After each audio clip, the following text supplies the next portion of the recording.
Prime minister Modi ji से उनकी मुलाकात होगी और ना ही आपके जो फॉरेन मिनिस्टर हैं उनके साथ कोई वन ऑन वन मीटिंग रखी गई है। का हर इंस्टीट्यूशन मॉरली बैंकरप्ट हो चुका है। बाद वो कश्मीर वश्मीर का एक आध सुर्रा छोड़ेंगे कि आज तो दिल्ली में होना चाहिए था। हाँ, बिरयानी आएंगे, खाएंगे, कहवा पियेंगे या कॉफी पी के। 3 ताकतें इस रीजन में, भारत, चाइना एंड रशिया। बात तो ये कि बिलावल भुट्टो जो है उन्होंने विजिट करना है भारत का, और खैर वो तो नेक्स्ट मंथ में 4th और 5th का उनका विजिट बताया जा रहा है, लेकिन ये कहा जा रहा है कि ना तो प्राइम मिनिस्टर मोदी जी से उनकी मुलाकात होगी और ना ही आपके जो फॉरेन मिनिस्टर हैं उनके साथ कोई वन ऑन वन मीटिंग रखी गई है। वो मतलब वो जाएंगे, बस जो एससीओ की मीटिंग होगी अटेंड करेंगे, वापस आएंगे। लेकिन सर उसके साथ साथ यहाँ पे डीजीआईएसपीआर की प्रेस कॉन्फ्रेंस हुई जिसका बड़ा चर्चा है, ना सिर्फ पाकिस्तान में बल्कि भारत में भी, कि उन्होंने कहा कि जी कश्मीर जो है वो ना तो अटूट अंग था, ना है और ना होगा भारत का। ये बात भी की है उन्होंने, कहा अगर हमारे ऊपर जंग रखी गई तो हम भारत के घर तक जाके वहां पे लड़कर आएंगे। इस किस्म की बातें हो रही हैं। साथ बाजवा साहब की एक इंटरव्यू बड़ा कंट्रोवर्शियल हुआ है कि जी हमारे पास तो लड़ने वड़ने के लिए सामान है नहीं, तो फिर दोस्ती कर लेनी चाहिए। सर क्या लग रहा है आपको, एक तरफ फॉरेन मिनिस्टर को भेजने के लिए भी हम तैयार हैं और दूसरी तरफ हमारे यहाँ कुछ इस किस्म की स्टेटमेंट जो गई है डीजीआईएसपीआर की तरफ से, उसको आप कैसे देखते हैं? देखिए आरजू जी, आपने बड़ा अच्छा टॉपिक छेड़ा जिसपे काफी यहाँ चर्चा हो रही है। हमारे टीवी पे भी, नेशनल टीवी पे भी काफी डिबेट चल रही है, मुद्दा है आजकल। 5 ही चीजें देखने की है। सबसे पहले मैं आपके शो पे या पहले भी कई बात कह चुका हूँ भाई, अगर बिलावल भुट्टो जरदारी साहब को आना तो 3 महीने पहले इनविटेशन एक्सेप्ट करते ना। इनविटेशन एक्सेप्ट करते, एजेंडा होता कोई बायलैटरल, कुछ इधर उधर की संभावनाएं होती। उन्होंने तो लास्ट मिनट पे कह दिया, बोला जी मैं आ रहा हूँ। अब मैंने लास्ट टाइम भी बोला था, हाँ बिरयानी आएंगे, खाएंगे, कहवा पियेंगे या कॉफी पी के चले जाएंगे। मतलब आप देखिए, जब बिलावल के आने का अनाउंसमेंट होता है 6 घंटे बाद पुंछ का अटैक होता है। वो लश्कर जैश मोहम्मद का एफिलिएटेड ग्रुप उसकी जिम्मेदारी लेता है। तो दोनों चीजें एक साथ चल रही है। अब वो कह रहे हैं कि जी हम कोई बायलैटरल नहीं होगी और ये नहीं होगा। तो भाई हमने बायलैटरल की आपसे पेशकश थोड़ी ना की थी। तो अब जब आपको, मुझे तो ये डाउट है कि बिलावल साहब को क्या does he know the agenda of SCO also, या तो वो हाजिरी लगाने आ रहे हैं, बस जाना है, मिला है, गोवा अच्छी जगह, थोड़ा बहुत घूम फिर आएंगे। तो मुझे तो यही लगता है, क्योंकि जो बाकी जगह हो रही है, बाकी जगह तो मतलब वो कहते हैं ना कागज, क्या कहते हैं उसे, बहुत कागज पर्चे इधर उधर जा रहे हैं, एजेंडा बन रहे, चीजें बन रही, कॉपरेशन की बातें हो रही, तरक्की की बातें हो रही, बहबूदी की बातें हो रही। यहाँ तो कुछ हुआ ही नहीं। जब आपने हाँ बोला 8 वर्किंग डे बचे थे, उसमें तो कुछ होगा नहीं।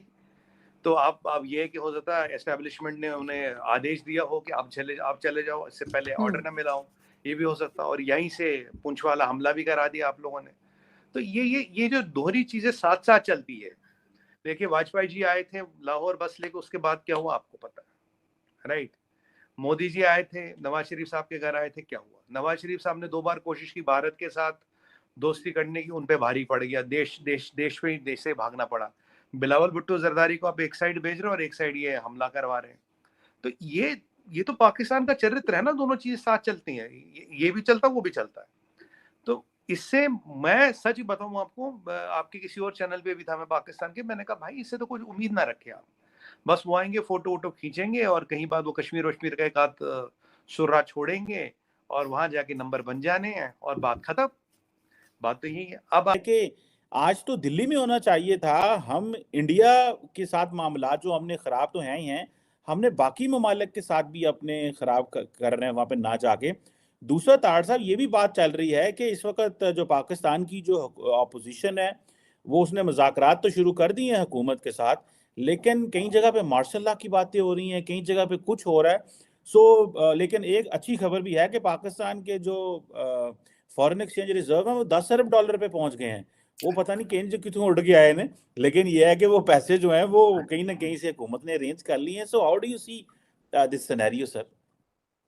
चीमा साहब, आज मैं जाती तौर पे पूछे, आज सुबह से बड़ा एक चीज याद आ रही थी। मैं कुछ ब्रिटिश चीजें हिस्ट्री के बारे में पढ़ रहा था, तो मुझे खासकर विंस्टन चर्चिल की एक बात याद आई कि जो खिलाफ थे इंडिपेंडेंट इंडिया के, एक्ट ऑफ इंडिया, जो सेल्फ गवर्निंग एक्ट जो था, तो उसमें उनकी एक स्टेटमेंट थी कि उन्होंने कहा था इनको आजादी देने की, मेरा ख्याल वो फिट पड़ रहा है इस वक्त पाकिस्तान पे, कि इनको आजादी नहीं देनी चाहिए, they can not govern themselves.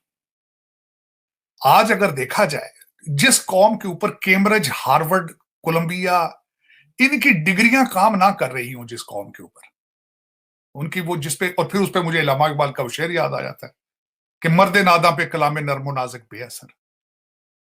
आज देखें, आज प्राइम मिनिस्टर साहब ने स्पीच की कि 8 मिनट में 8 जमानतें, और हमारे साथ सुतेली मां वाला रवैया। दूसरे सियासतदानों को कहा जा रहा है कि आपस में बैठकर बात करें, और खुद 2 जज जो दोनों फॉरेन ग्रेजुएट हैं, जो पैदा ही पाकिस्तान को रूल करने के लिए हुए थे, एच ई सोनियन, मेरा मकसद ये था, एच ई सोनियन से एचईसन कॉलेज से सिर्फ वही बच्चे ग्रेजुएट होते हैं जो पैदा होते हैं पाकिस्तान को रूल करने के लिए, क्योंकि वो ब्रिटिश एजेंटों के ग्रैंड किड्स होते हैं, जो those have served there masters before partition. तो आज अगर वो, मेरा मकसद है कि उनके ऊपर उनकी डिग्रियां भी नाकाम है, और दूसरों को वो एक ही केस बीमार हो गया ना जी, उनका बीमार सारे केस जिस सजाए मौत, जो फांसियां हो रही, सारे केस कहते बंद कर दो, मेरी तबीयत बुखार है, मेरे सर को दर्द है, लेकिन एक केस नहीं है, वो नहीं बंद करना, ये कल की प्रोसीडिंग, एक केस है उसको सुने, जिसमें मेरा पर्सनल इंटरेस्ट है, जिसकी मेरी सास साहबा का इंस्ट्रक्शन आ चुकी है, जिसमें मेरी फैमिली मुझे सपोर्ट कर रही है, उस केस को भी नहीं छेड़ना। और आज फिर चीखे अपना हमारे वजीर आजम साहब, उन्होंने कहा 8 मिनट में 8 जमानते हैं, और हमारे साथ सुते। और ये देखें, ये हालात सिर्फ एक डिपार्टमेंट का है, पाकिस्तान का हर इंस्टीट्यूशन मॉरली बैंकरप्ट हो चुका है, मॉरली बैंकरप्ट, सवाए पैसों के, रिश्वत के, फ्रॉड के, 2 नंबरी के, कुछ भी नहीं, कुछ भी नहीं। विंस्टन चर्चिल, आज मेरा मकसद उसकी थ्योरी 76 साल पहले उसने कहा था, they are not able to self govern themselves, बिल्कुल फिट पड़ रही उनका, बिल्कुल 100%। अब फॉरेन पॉलिसी पे आते हैं, बिल्कुल फॉरेन पॉलिसी भी उसी तरह है। भारत जाने से डॉलर नहीं मिलेंगे, इसलिए नहीं जा रहे। भारत से रिलेशनशिप अगर ठीक कर लें तो उसमें डॉलर इन्वॉल्व नहीं है तो नहीं होगा। लेकिन आज मैं ये एक बात जरूर, आज एक बड़ा पॉइंट जो जिस तरफ आगे दुनिया जा रही है, इस वक्त इस रीजन के अंदर 3 ताकतें जो है वो इंटरनेशनल वर्ल्ड स्टेज के ऊपर अपनी पोजीशन के लिए ट्राई कर रही हैं। 3 ताकतें इस रीजन में, भारत, चाइना एंड रशिया, तीनों। इन्होंने हिस्ट्री को चेंज करके रख दिया। हिस्ट्री को चेंज इसलिए करके रख दिया, चाइना की तरक्की का सीक्रेट था कि 50 साल उन्होंने किसी कॉन्फ्लिक्ट को, जंग में हिस्सा नहीं लिया, लेकिन now they are flexing their muscles. आज जो अमेरिका पिछले 250 साल से कर रहा था, आर्बिट्रेशन, लीडरशिप, लोगों के पकड़ कर लाना, इजराइल और मिस्र का कराना, आपस में मुआहदा कराना, इब्राहिम अकॉर्ड कराना, आज वो रोल चाइना दे रहा है।